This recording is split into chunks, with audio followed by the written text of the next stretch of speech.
Bienvenue à tous. Avant de commencer, abonnez-vous à la chaîne, partagez cette vidéo et laissez un commentaire pour que davantage de personnes puissent être bénies. Ouverture, posez le décor. Frères et sœurs, aujourd'hui nous allons parler d'un sujet sensible mais nécessaire. Comment Dieu révèle les fausses personnes dans nos vies. Beaucoup d'entre nous ont connu la déception, la trahison, la fausseté, parfois venant de personnes que nous pensions proches. Mais il y a une vérité. Dieu ne manque jamais de nous montrer la réalité, souvent à travers des circonstances que nous pourrions juger difficiles.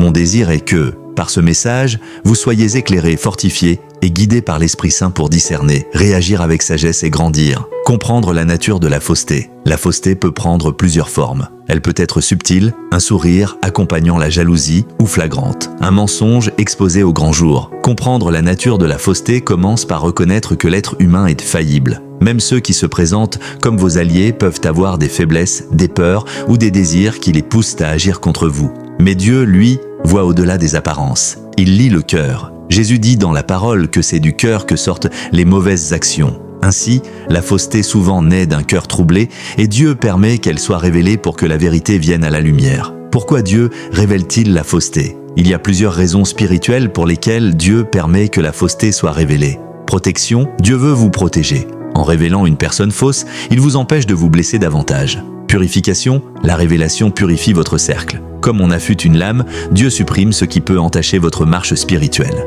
Épreuve de foi. Parfois Dieu utilise ces révélations pour tester et fortifier votre foi. Réagir avec paix et sagesse montre une foi mûre. Enseignement, chaque expérience devient une leçon. Vous apprenez à discerner, à prier, à vous appuyer sur Dieu plutôt que sur l'homme. Comprenez-moi bien, Dieu n'est pas un Dieu de malheur, il est un Dieu de formation. Les révélations douloureuses sont parfois nécessaires pour atteindre la maturité. Qui fuit, qui critique en privé, qui se réjouit de vos chutes. Souvent, une panne, une maladie ou une perte d'emploi met en lumière des réactions qui révèlent les vrais cœurs. B. Les paroles répétées. Dieu parle parfois par la répétition. Plusieurs personnes ou une même voix peuvent vous avertir d'un comportement ou d'une situation. Si vous entendez la même mise en garde de sources diverses, prenez-la au sérieux. Ce n'est pas toujours parce qu'on veut vous blesser. C'est souvent parce que le Seigneur attire votre attention. C. Les rêves et l'intuition spirituelle. Pour certains, Dieu utilise des rêves, des visions ou une intuition profonde pour alerter. Ces manifestations doivent être testées à la lumière de l'Écriture, mais elles existent. Ne rejetez pas une conviction persistante sans la confronter en prière. D. Les contradictions entre paroles et actions, un signe explicite, quand les mots d'une personne ne correspondent pas à ses actes, promesses non tenues, aide conditionnelle, soutien sélectif. Ces incohérences révèlent souvent une fausseté cachée. E. Les signes sociaux, jalousie, compétition, manipulation. La jalousie et la manipulation sont des marqueurs. Si quelqu'un minimise vos succès, détourne l'attention vers lui ou manipule les autres contre vous, prenez garde. Comment discerner sans tomber dans la méfiance? Discerner n'est pas devenir suspicieux de tout le monde. Voici des principes pour rester équilibré. A. Cherchez la sagesse en prière. Demandez à Dieu la sagesse. Jacques 1,5 nous dit que si quelqu'un manque de sagesse, qu'il la demande à Dieu qui donne généreusement. La prière ouvre les yeux spirituels et vous donne paix intérieure pour agir. B. Vérifiez les fruits. Jésus nous a dit qu'on connaît un arbre à ses fruits. Observez les résultats à long terme des actions d'une personne, les fruits de l'esprit, amour, joie, paix, patience, bonté, fidélité, douceur, maîtrise de soi, indiquent la direction du cœur. C. Consultez des conseillers sages. Parlez avec des personnes spirituellement matures et objectives. Parfois, nous sommes trop proches de la situation pour voir clairement. Des conseillers peuvent offrir perspective et discernement. D. Testez avec amour. Avant de condamner, testez. Donnez des occasions à la personne de démontrer sa sincérité, mais sans vous exposer inutilement. Fixez des limites saines. Réponses appropriées lorsque la fausseté est révélée, quand la vérité apparaît, comment réagir? A. Ne pas répondre dans la colère. La colère conduit souvent à des actions regrettables. Restez calme et cherchez à comprendre. La réaction la plus noble est celle qui préserve votre intégrité. B. Protégez son cœur et ses biens. Séparez-vous des influences toxiques. Cela peut signifier une distance physique, réduire les confidences ou exclure une personne de projets sensibles. C.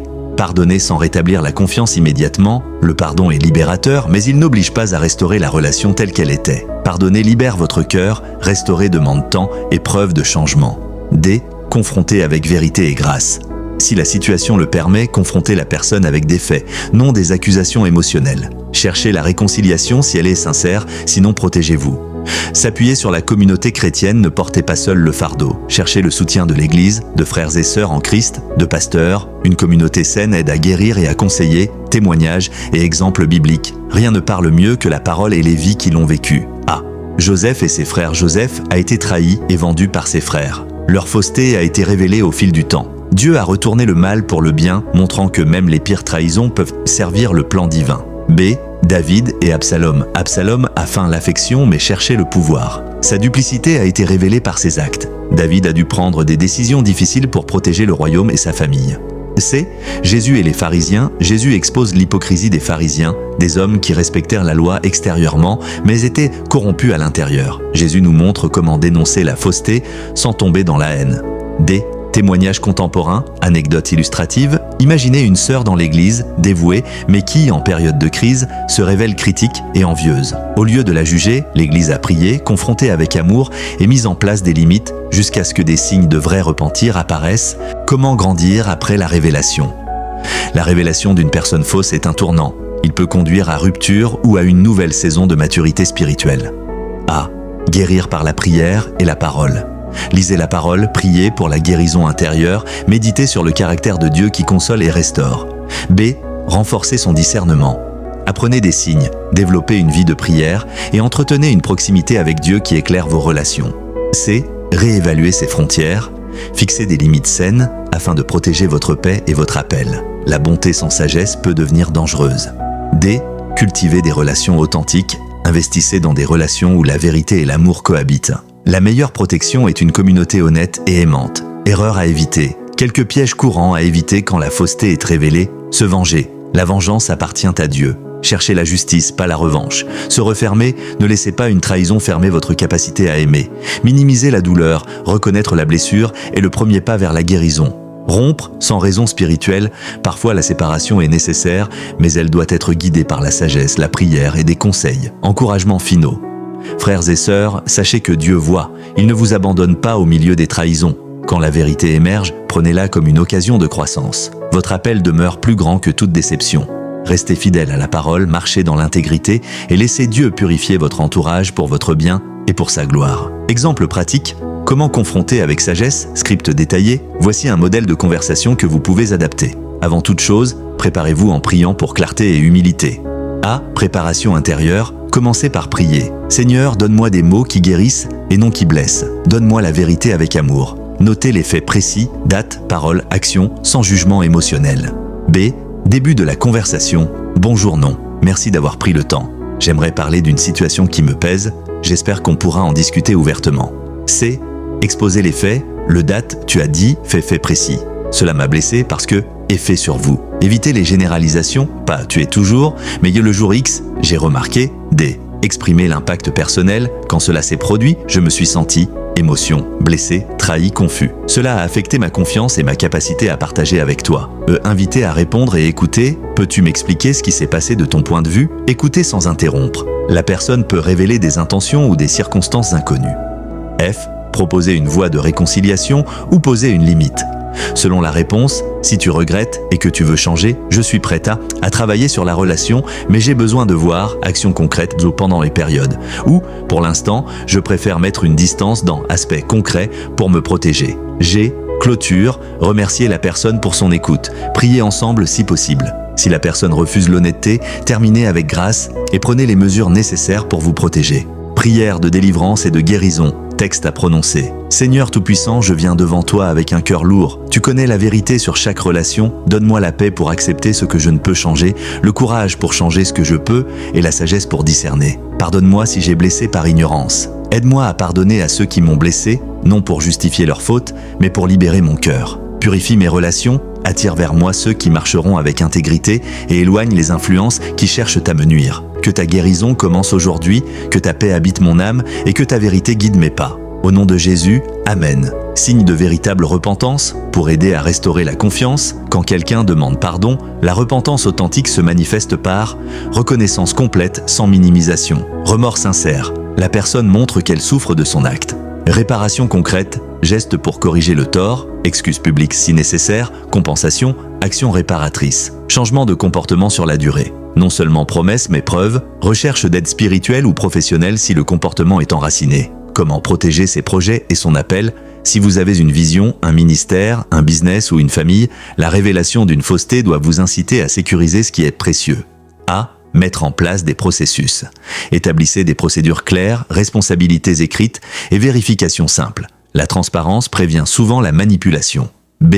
Partagez la responsabilité. Ne confiez pas tout à une seule personne. Ayez des pairs, un conseil ou des mentors qui peuvent valider des décisions importantes. C.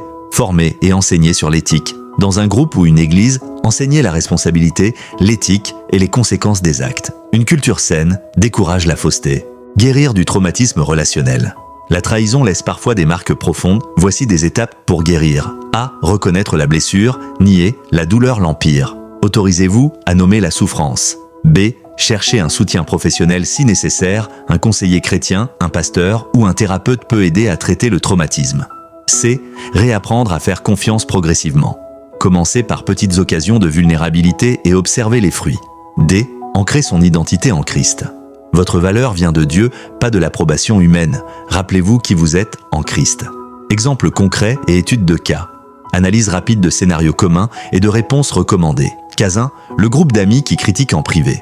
Réponse. Confronter, exposer le comportement, établir des limites et prier pour transformation. Cas 2. Un partenaire qui détourne des fonds. Réponse. Sécuriser les ressources, enquêter avec sagesse, impliquer des autorités si nécessaire et protéger les victimes. Cas 3. Un leader spirituel qui abuse de son pouvoir. Réponse. Monter un dossier factuel, consulter des leaders seniors, retirer le pouvoir du leader en question et fournir un soutien aux victimes. Question pour la méditation personnelle, à lire lentement. Où ai-je été? Naïf ce? Et pourquoi? Ai-je confié trop vite ma vulnérabilité? Quelles limites dois-je poser aujourd'hui? Comment puis-je grandir spirituellement suite à cette expérience? Qui peut m'aider à prier et à me soutenir? Ressources recommandées. Lecture. Livre sur le discernement spirituel et la vie communautaire. Exemple, l'art du discernement spirituel. Communauté et responsabilité. Cherchez un mentor spirituel, quelqu'un avec expérience et maturité. Participez à un groupe de guérison ou de témoignage dans votre église. Plan d'action en 30 jours, pratique. Jour 1 à 3, prière et journalisation.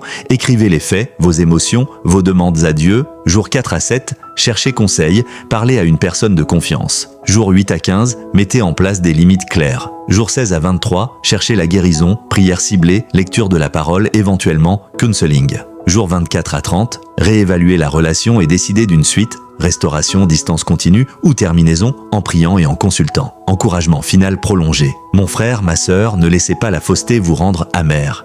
Laissez Dieu purifier votre vie. Les révélations, même douloureuses, sont souvent des ponts vers une liberté plus grande. Dieu honore ceux qui restent fidèles malgré la tristesse. Sa paix qui surpasse toute intelligence gardera votre cœur et votre esprit en Jésus-Christ. Outro, engagement et prière. Merci d'avoir regardé jusqu'à la fin. Si ce message vous a touché, abonnez-vous pour recevoir d'autres messages d'édification. Partagez avec vos proches. Kiteyon, commentez. Laissez un commentaire ci-dessous en créole ou en français pour partager votre témoignage. Si vous avez besoin de prière, écrivez « Priez » dans les commentaires et nous prierons pour vous. Que Dieu vous bénisse abondamment.